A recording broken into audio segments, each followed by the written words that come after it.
Għal darb'oħra l-Gvern ta' Roberta Bela qed jinjora kompletament il-bżonnijiet tal-Awċin hekk kif irrifjuta li jitrasferixxi infermieri Awċin għall-Isptar Ġenerali ta' Għawdex.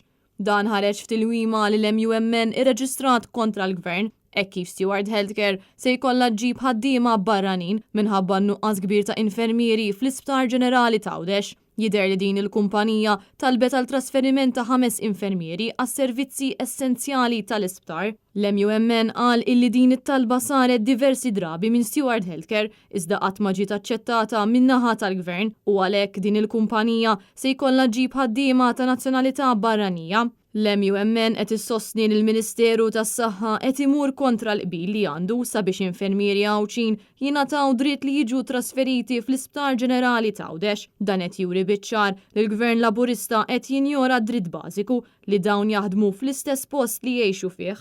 Il-Union qed tisħaq li l-wedid kollha li għamel il-Gvern waqt il-kampanja elettorali kienu kollha fażulli hekk kif s'issa l-Awċin ma ingħataw l-ebda priorità. Intant l-istess Union qalet illi jekk inġibu dawn il-ħaddiema barranin għall-Isptar Ġenerali ta' Għawdex l-MUMN se tieħu l-azzjoni meħtieġa fl-interess tal-infermieri Awċin li bħalissa qed jaħdmu Malta.